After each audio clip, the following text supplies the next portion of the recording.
Rebbetzin Silber is very, very busy. And I feel extra privileged. I love Rachel. Rebbetzin Silber has been teaching and counseling worldwide for more than 40 years.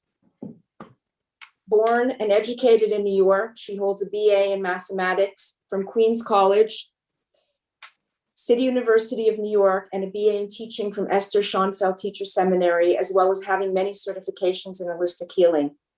She is a senior lecturer in Neve Yerushalayim for 20 years and teaches in various seminaries and women's learning centers in Israel, including Shivisi. Rebbetzin Silber strives to help her students find their unique gifts in Torah learning and serving Hashem, drawing from the well springs of Hasidus in addition to all classical Torah studies. So I feel very, very privileged to have and introduce to you Rebbetzin Rachel Silber. Thank you, Rachel. Thank you so much for coming. We're so happy to have you and to learn from you during this amazing period of time. Rachel, you there? Yeah, I'm here. Can you hear me? Yes. And from Yerushalayim, what's better? From Yerushalayim, Ira Kodesh. Can't get better than this. Thank you, Rachel. We could get better than this. We could be in the Beis HaMikdash. Amen. Amen. You're right. So I'll tell you a funny thing. I'm actually bringing you really into life in Yerushalayim HaKodesh, life in Eretz Yisrael. So it happens very infrequently, but when it does, it's funny. Here we live in apartment buildings. Right? We all live in buildings. You've all been here. You see how we live one on top of each other. So literally, I sat down to do the shiur. I came into the room, put on the air conditioner, sat down and they start building. Somebody's doing construction in my building. And as soon as I sat down, I hear drilling and booming, and I feel the ground underneath me is vibrating. So I'm apologizing in case the noise is bothering you, but that's how we live here. When people do construction, the whole building feels it, and now wherever you are, you're joining with us in this. So one of my neighbors did construction. One of my neighbors had construction next to her, in an apartment next to her. And it was really, they ripped out the whole apartment. It was a total, shiputz, I don't know how to say that in English, like a renovation. And I met the neighbor of this next door in the street. And I said, how are you managing? She said, well, we go out during the day most of the time. But she said, look, we did that when we moved in. So we have to let them do that when they're moving in. And Kachaza, that's how it goes. So they're making construction. Nobody minds. Every once in a while, when they're going to make a very big construction, someone will put a note in the elevator with some chocolates and say, like, please take some chocolate. You're going to need to have patience because we're doing a big renovation. Anyway, so if you hear noise in the background, that's what that is. The Kachaza. All right, so I'm going to say also, I'm sure that everyone who comes on tells you this. I don't know what you need me for. You're an incredible group of women, inspired and learning and powerful and davening and kol hakavod. Really kol hakavod. I'm sure Hashem just adores you. And every one of you, I don't know who you are. I tried to scroll through to see if I recognize names. A few. I guess I know becoming divine, because we're all trying to become divine. And but whatever it is, whatever you think you are, Menachem Progressive teaches that we will not know our true worth until the veil over our eyes is lifted, until the darkness is replaced with light, and until Mashiach comes. So until then, we have no idea what we are scoring on this test of life. You think maybe you failed the test. Really, Hashem said, passing mark on this test is a 65. Let's say Hashem gives you a test. He sends you a person who's aggravating you, and you're really trying hard to hold back and not to say anything, not to feel bad. But after a while, you just have to defend yourself, or you feel what you feel, and you feel like you failed the test. Meanwhile, you got, let's say, a 70 on that test. And Hashem says, whoa, passing on that test was a 65. She did much better than the majority of humans on the planet could ever do. She even did better than her own soul was able to do. So you never know. You have to always think that, we have to be positive, especially the 3 weeks. Our rabbis taught us that the 3 weeks, represent, the 3 weeks represents the 21 days or the 22 days between Rosh Hashanah and Shmini Atzeres. And they are high days, holy days. They're days of Bein HaMetzarim Hisiguha. You can accomplish major, major spiritual gains in the 3 weeks. And that's why Hashem is testing you. If you're getting tested, then you should clap your hands. Believe me, I'm not saying this in a flighty way. I'm also getting tested. It's hard. Nobody likes to test. And we call out to Hashem. We say, Hashem, please help me to do what you want me to do in the way that you want me to do it, with the energy that you want me to do it. But we don't know. We're trying our best. Hashem tests us. After the 3 weeks, Bein HaMetzarim Hisiguha Kol Rodfeha Hisiguha. Right, and all those Bein HaMetzarim, all those who chase after us, catch us in these days. So the Baal Shem HaKadosh said, Hisiguha is Hisig Yud Kei. We can catch up to God, so to speak. We can acquire godliness. We can become divine, right? In these weeks, it's crazy. It's so counterintuitive. We think, oh, it's terrible. We're walking around crying.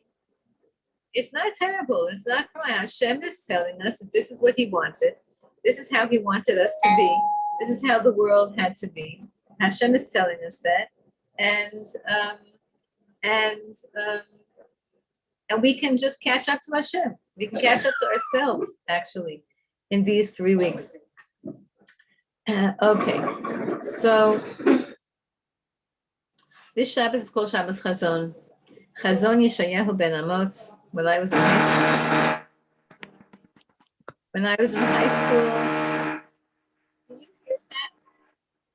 Hear that noise in the background? Naomi, unmute yourself. Do you hear that noise? Yeah, we hear the noise. We hear the noise, but we can't hear you all of a sudden, Rachel, so well. That's because you can't hear. That's because of the noise. Oh, Okay, now I hear you. Okay, that's because I stopped talking, actually. Okay.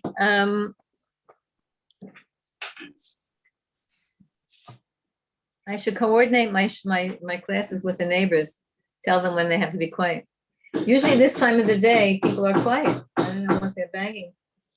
Okay, so Shabbos Chazon. Rebbitzin, do you have headphones? Maybe it'll make it better. Wait, I'm gonna switch rooms. I'm taking you now on a tour of my house. I'm gonna switch rooms. Watch, as soon as I switch rooms, they're gonna stop. Okay, 1 sec.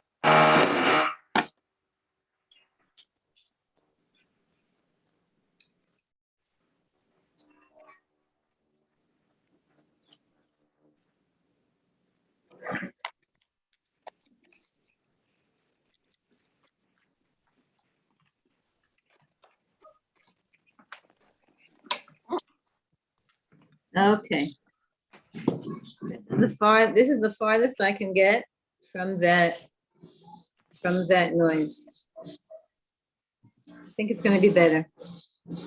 Oh. Okay, I don't have headphones. Sorry, and okay. I mean, I have headphones, but they won't work in the iPad. Okay, so it's Shabbos Chazon, and it's Yeshayahu. Okay, that's the name of the Shabbos. The reason it's called Shabbos Chazon is because the first words of the Haftorah are Chazon Yeshayahu ben Amos. This is the vision of Yeshayahu. The Nesiva Shalom tells us that the only time that the word Chazon is used for a Navi is Yeshayahu, because a Chazon is a vision. So the Apterov says that this Shabbos, everybody can have a vision of what their life could be like under redemption, with the redemption. Everybody can have a vision this Shabbos. You can actually try to have a vision of the, so the Apterov said of the Beis HaMikdash, you can see the Beis HaMikdash, and big tzaddikim could see the Beis HaMikdash. But people like us, we're not holding by that. We're not holding by imagining the Kohanim, because if we are, that's a little bit detached from our day to day. We have to imagine this Shabbos, and actually this whole week, we have to imagine, what does a perfect life look like to you? What does a perfect life feel like to you?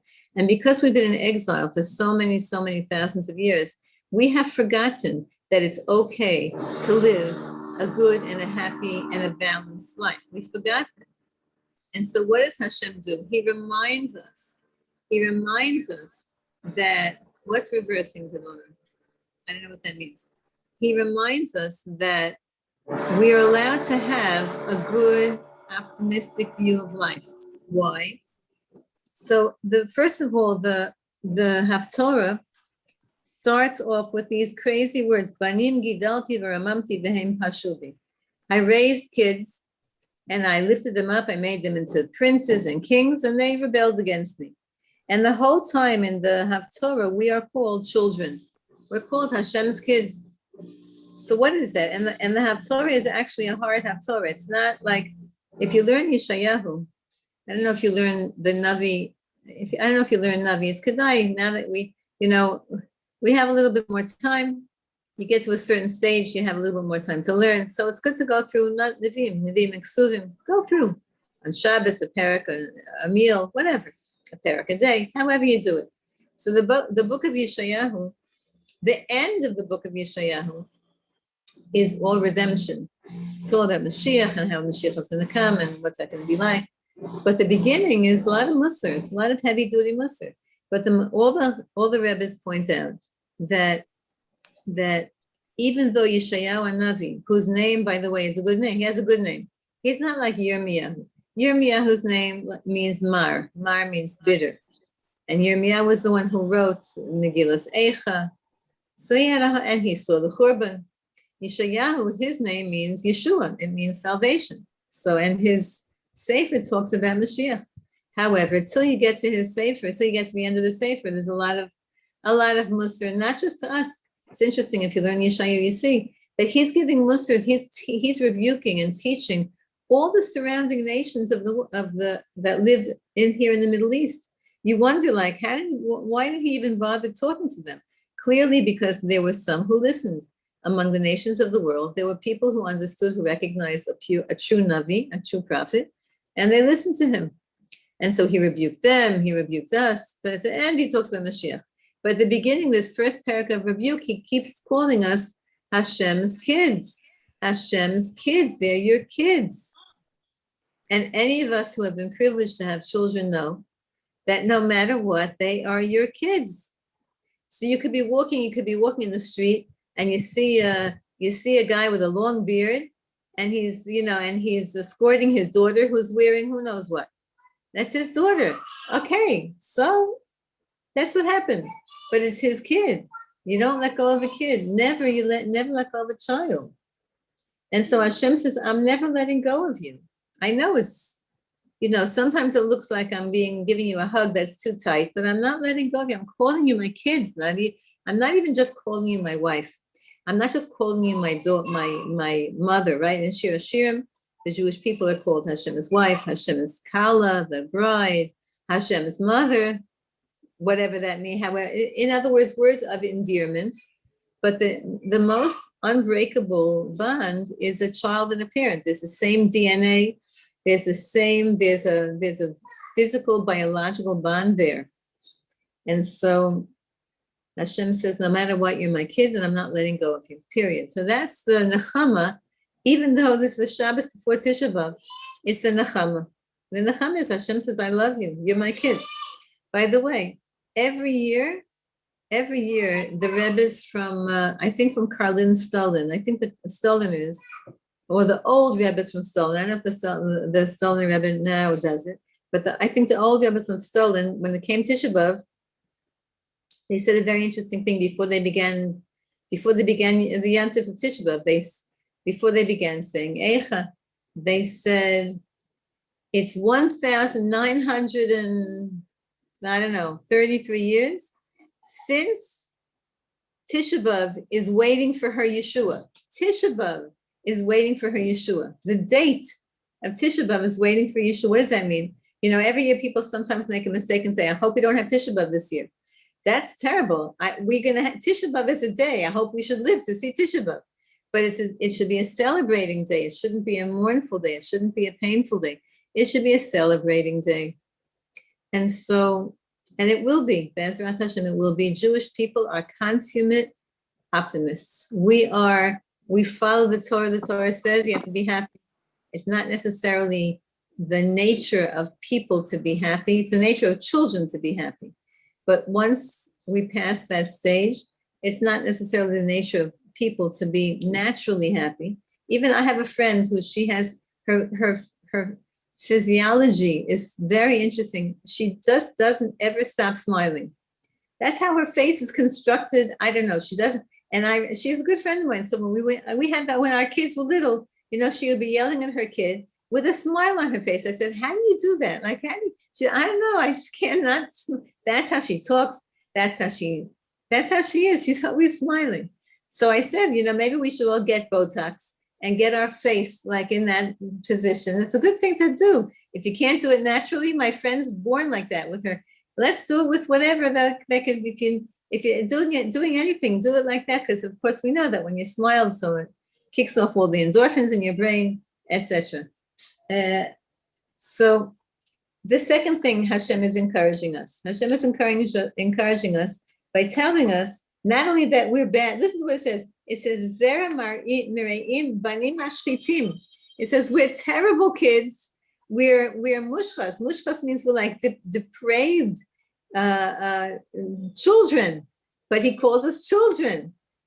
So you look at that pasuk in the Haftorah this Shabbos, mashchitim. We're like mushchasim. Mushchasim means like the most immoral, the most corrupt, but we're his kids. Okay. The next thing Hashem does is he gives us a very nice Rosh Chodesh message. I'm not sure if you learned this already, but I'll just, if you did, we can always review it. It's a good thing to have in mind, really the whole month of Av.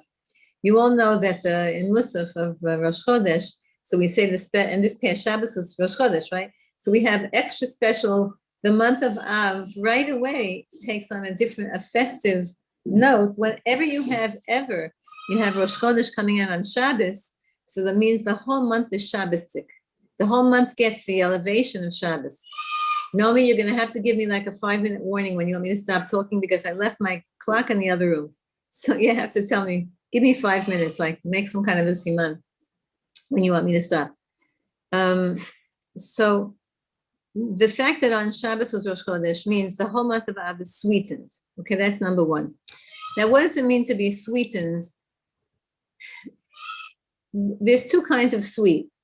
There's a sweetness that you taste and the sweetness that comes from salt. So now I'm going to share you a cooking tip.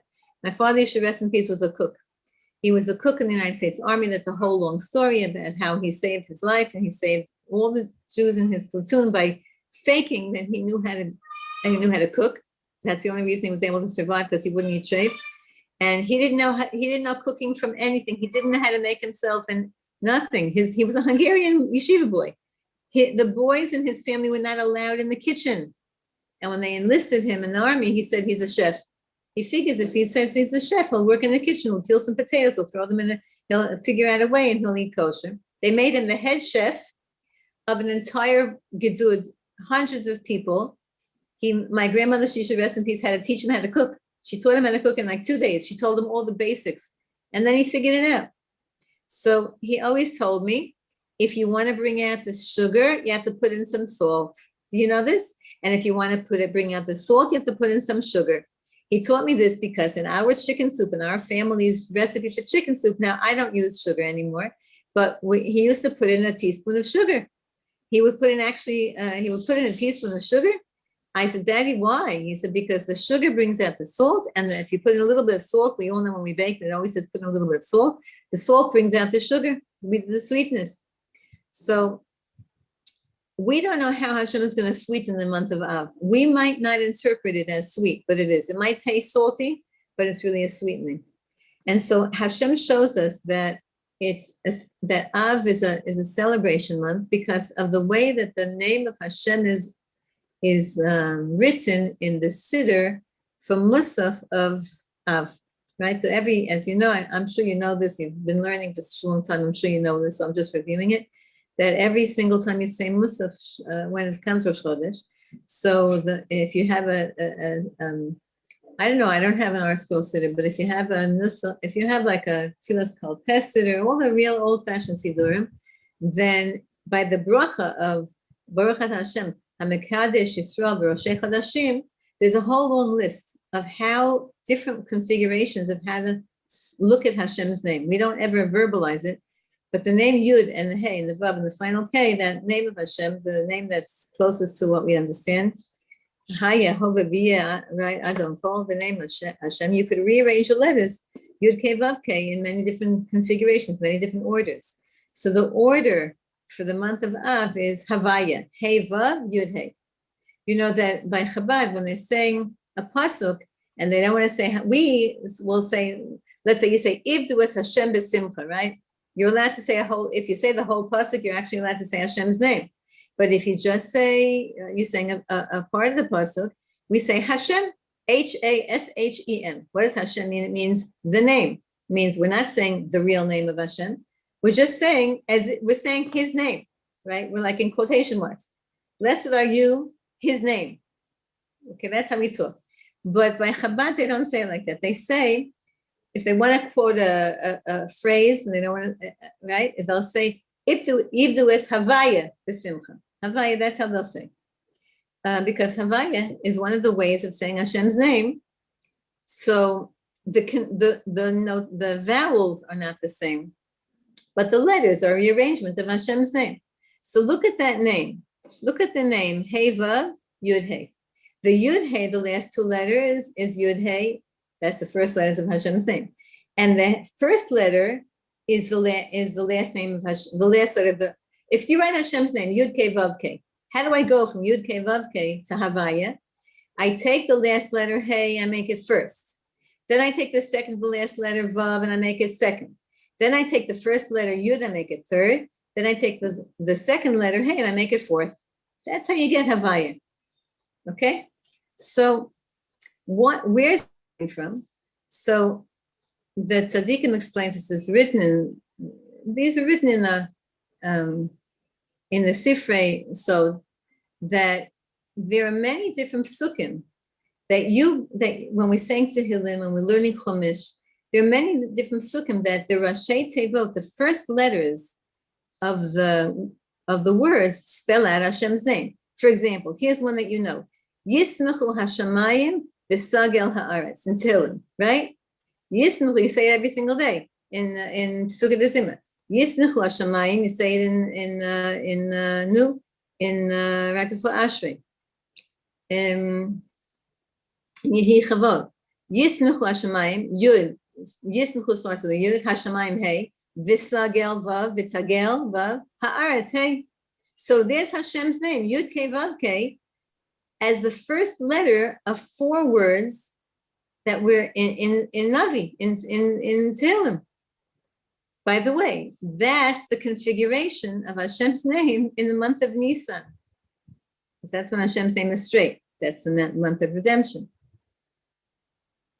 In this month, in the month of Av, what's the configuration of Hashem's name? So in the Siddur, you'll look and you'll see that when you say the pasuk, when you say the bracha, Baruch Ata Hashem, so you say Hashem's name regular, like you're making a bracha, but you look with your eyes at the letters. It's again written in the Siddur. You look at the letters of the configuration, the rearrangement of the name of Hashem. See, I told you it stops, the noise stops. And here's the pasuk. It's a pasuk from Devarim, Perach Chav Zayin, pasuk Tes and Yud. Here goes. Hashem is telling the Jewish people, Haskeit, there's the Hey, Ushema Yisrael, and listen, Jews, Hayom Hasen Niyeta La'am, today you're becoming a nation. So Moshe Rabbeinu is telling the Jewish people that now the Jewish people are becoming a nation, so pay attention, come together. And the Gemara talks about what this word means. Haskeit, it's a very interesting word. I think it's the only time it's written in the whole Tanakh. Haskeit. So the Gemara says it means make kitot. So right now we're doing it. Right now we're having a kita. Right, we're having a class now. We're a group. A kat is a group, and we're having a kita. We're having a group, a learning session. So we're fulfilling this. Haskeit, hey, U Shema Vav, Yisrael Yud, Hayom Hey, that's Hey, Vav Yud Hey. That's the configuration of Hashem's name in the entire month of Menachem Av. That means Hashem says, Chevra, pay attention. Listen, Shema Yisrael, listen, Jews. You're becoming a nation in the month of Av, no matter what it is that you're going through. This is called becoming a nation. The Ishbitzer Rebbe says that the world was created for the Jewish nation to recognize and serve God.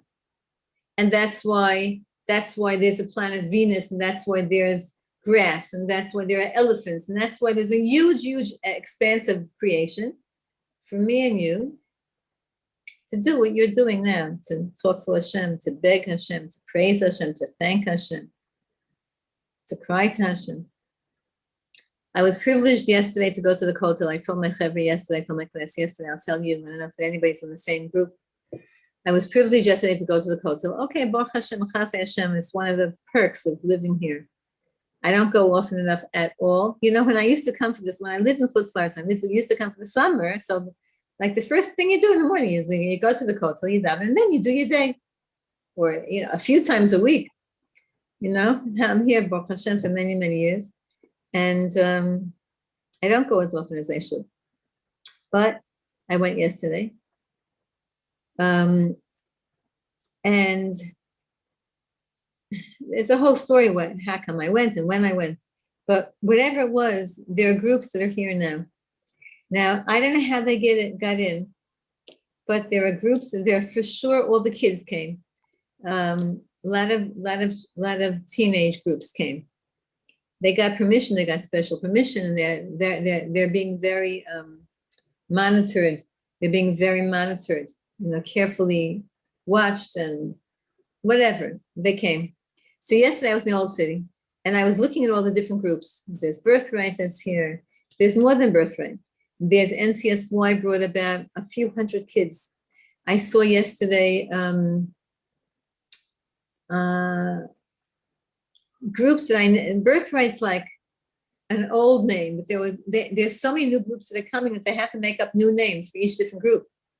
I saw a French, I see how she's writing Baruch Hashem, she must be French. I saw a French group yesterday, USY, Ramah maybe came, I don't know.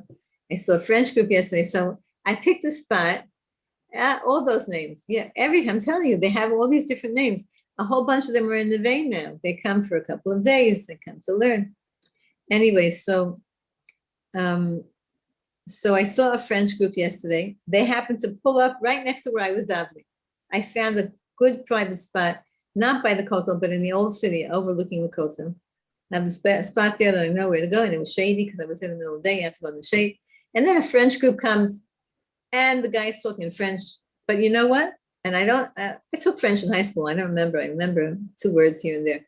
But it didn't matter because every other word was Baruch Hashem or Hashem. And the people were like, they were Sfardim. They were like with their hands up, whatever he said, they were, come on, Hashem, they're looking, come on. And because we were elevated high up, it was a place in the old city that's high up. I don't know where this guy, the truth is all the tour groups, if I found this place, he could find it also. You see the Harabayit. You don't just see the Kotel. The Kotels, your eyes are looking down to see the Kotel. But you see the Harabayit. You see the desecration of the Harabayit. You see the beautiful trees on the Harabayit. And you're like, what is that doing there? When you're by the Kotel, you're paying attention to the Kotel. But when you're on top, you see that, that what's there, it shouldn't be there. And it's a pain. It hurts. It hurts. So even though Hashem is saying that the month of Menachem Av, right, we have a nickname to it, Menachem, right, Menachem Av. Up until now, we have not yet seen the Nechamim. We will. We absolutely will. I hope it's this Menachem Av. I hope it's now. I want to call your attention to a very important thought. And with this, maybe I'll leave you. I'm never going to leave you because it's such an amazing group of people. But so One of the ways to interpret current events, I'm going to give you a tool that you can use to interpret everything that happens now in the world. You will have now an answer to everything. What do I mean by that? So if you look at the way the Geula happens in Mitzrayim, it says that the final redemption will be like the first redemption. Moshe Goel Rishon, Moshe Goel Rishon, Moshe Goel Acharon. That's what the Gemara says. Moshe Rabbeinu was the first redeemer. He will be the final redeemer. That means the soul of Moshe Rabbeinu is going to be Mashiach. How that's going to work, we'll figure it out when we figure out souls. So, if you look at the Yetzias Mitzrayim, look at how many steps forward and how many steps backwards we took. Look at how the whole story, just read Chumash Shmos, just read it. What happens? Moshe Rabbeinu is born. He's the Goel. Miriam Hanaviah prophesies. She's a Navi. She becomes a Navi. And she prophesies that her parents are going to give birth to the Goel. Somebody has to redeem, she has to redeem, and she also has to mute. So Moshe Rabbeinu is born. The whole house fills up with divine light. And then they come knocking on the door. So Yocheved, remember she gave birth in the 6th month. She had 3 months to be able to keep him. They come knocking on the door the 9th month. How they know that? Because just like now they have, here in Israel, we have spies. When they were spying on us, this, whatever, there was a spy system going on here on the citizens, Most people left there, if you wanted to go out and take a walk when we were not supposed to be going out, people left their phone at home because the phone has a spy system in it. I don't know if you know that. It has a GPS that's never turned off. Even when you turn off your phone, the phone is always GPSing. It's always telling you, whoever is reading the phone, where you are. And that's why they stopped making removable batteries in the phone. You can't remove the battery in your phone because calls money at the batteries in the phone, they can track you. Anyway, how in Mitzrayim they knew that Yocheved was having a baby now? They knew, they figured it out. They come knocking on his door. Where's the baby? She's making believe she didn't have the baby yet. She knows she has to make a shadlus. Takes the baby, puts him in the basket, puts him in the river. She's hoping that he's Yotzezayin. She's hoping that he's fulfilled the decree of getting thrown into the river. Because right, that's what Paro was saying. Throw all the baby boys into the river. So the pasuk says, "Pay attention, Jews. This is what makes you a nation." Menachem Av. What happened in Menachem Av? How did our redemption happen? Moshe Rabbeinu was born. Yay! Now what? He was put into exile in the river. Who picks him up? Basia. Of all people to pick him up is Basia. Okay, Basia became Baal Shuva. So there's like ups and downs. Basia takes him saves his life, adopts him, but he's being raised in the palace of the Tumah. Remember the story of the Lost Princess? Some of you are on the Lost Princess initiative, the Lost Princess. She was in the palace of the Tumah, of the evil. That's what Basia was. She was in the palace of Tumah. That's what Moshe Rabbeinu, he grew up. He was surrounded by schmutz. Okay, but his mother came to nurse him, true. She took care of him, and he knew who his parents were, and he would visit them. But basically, he was maybe 6 days out of the 7, he was in schmutz land.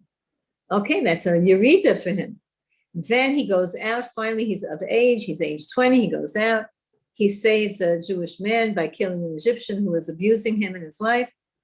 He did a big mitzvah, Mesiras Nefesh. Pharaoh finds out about it, kicks him out of the country. He has to run. So now he was high. He showed the Jewish people, I'm here to save you. I saved you. I saved this guy I'm going to save. Then he's kicked out of the country. He has to sadly, he has to reveal that there's Lashon Hara. Dasan Naviram said Lashon Hara about him. He has to escape. Whatever it is, he runs. That's it, Yerida. We lose him for 60 years. We don't know what happened to Moshe Rabbeinu. He's mistoveving. He's running around Africa, and he's helping different countries and making their governments. The Midrashim tell us He went to Cush, and he went to Midian. Finally, he comes, he marries Zipporah. Before he marries Zipporah, he's 10 years in jail in her father's house. What Moshe Rabbeinu, what he went through, that's because, according to Ramchal, he was Mashiach ben Yosef, and Mashiach ben Yosef has to suffer. Listen, David HaMelech also suffered. Yeah, Yosef HaTzadik also suffered.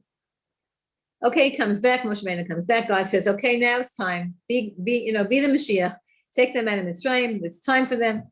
He said, Moshe Rabbeinu goes back to Mitzrayim. He gathers everybody together. I'm telling the short story short. You know the story. He goes back. He tells all the Jews, Pakod Pakarati, Sarach Bas Asher is there. She hears it. She says, yeah, he's the one. He has the code word. And then they go to Paro. Here I am. I'm the Mashiach. Let my people go.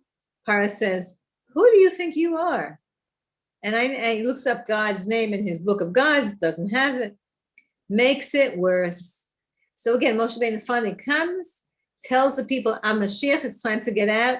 They say to him, how could it be? We're only here 210 years. We have 190 left to go. Moshe Rabbeinu said, Hashem made it, that the 210 years, he squished it into 400. There's a whole different cheshbon. Hashem is the creator of mathematics and numbers. Hashem says, now it's now. Goes to Paro, they fall apart. Moshe Rabbeinu himself goes back to Hashem and says, Hashem, you told me to redeem them. How come you made it worse? Hashem says, now you're going to see, I am going to redeem them.